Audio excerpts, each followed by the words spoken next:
Bon les copains, petite présentation de la GT86 Rocket Bunny.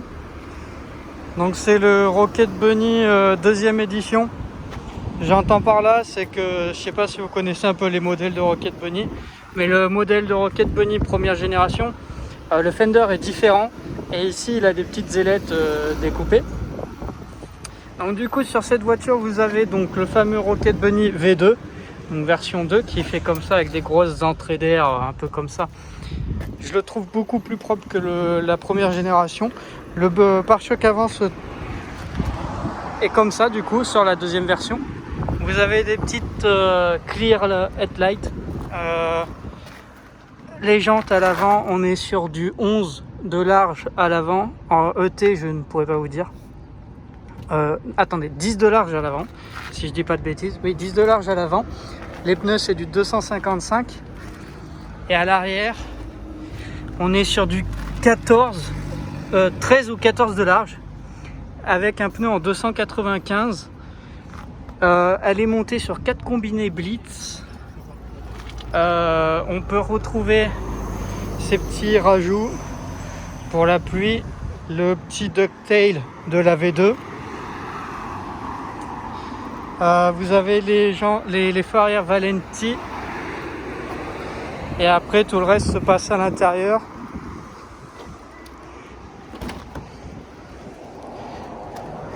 Donc elle a été ils ont mis plein de petits carbone rouges comme ça pour des petits détails. Intérieur d'origine après.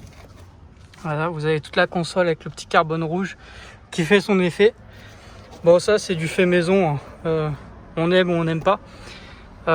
Et après elle a ce fameux volant. C'est un volant Momo édition spéciale où dessus, je sais pas si vous arrivez à voir, mais vous avez la plupart des circuits automobiles de grip.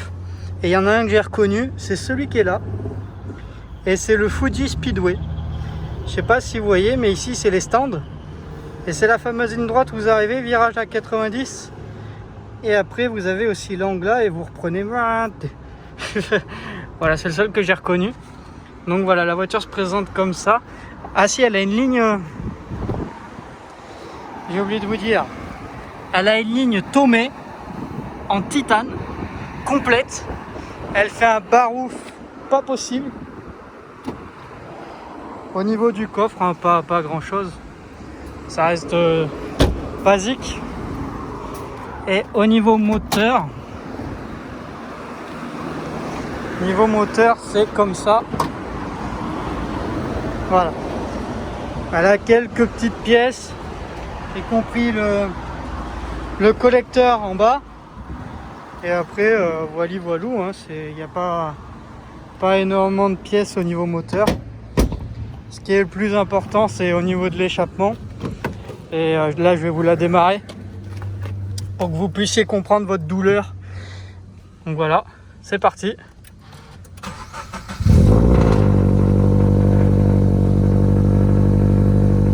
28 000 km. Je sais pas si on arrivera à m'entendre. Quand on ferme la porte, du coup, ça fait ça. Vous avez le petit GPS ici avec vos informations moteur, la température d'huile, niveau de batterie, niveau température moteur. Vous avez votre consommation par litre. J'essaye de traduire en même temps, hein. Ça, c'est au niveau des plugs, les bougies. Ça, c'est le régime moteur. Là, il est à 33% de son régime. Parce que la voiture est en train de chauffer, c'est pour ça qu'elle faisait énormément de bruit. Mais sinon, vous voyez, là, je réouvre. Elle fait pas trop de bruit quand elle est à son ralenti normal. Mais après, voilà, quand vous accélérez.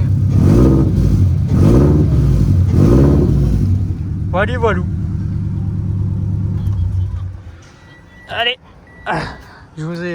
c'était une petite présentation rapide.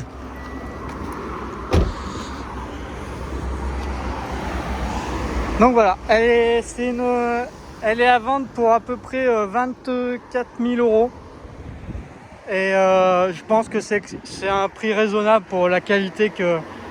C'est pas un faux Rocket Bunny, c'est un vrai Rocket Bunny. Ils ont fait ça propre, il a été posé vraiment bien. Donc 24 000 €, export possible. Donc si jamais ça vous intéresse, voilà, vous m'envoyez un petit message et puis je me ferai un plaisir de vous répondre. Allez les copains, à plus tard.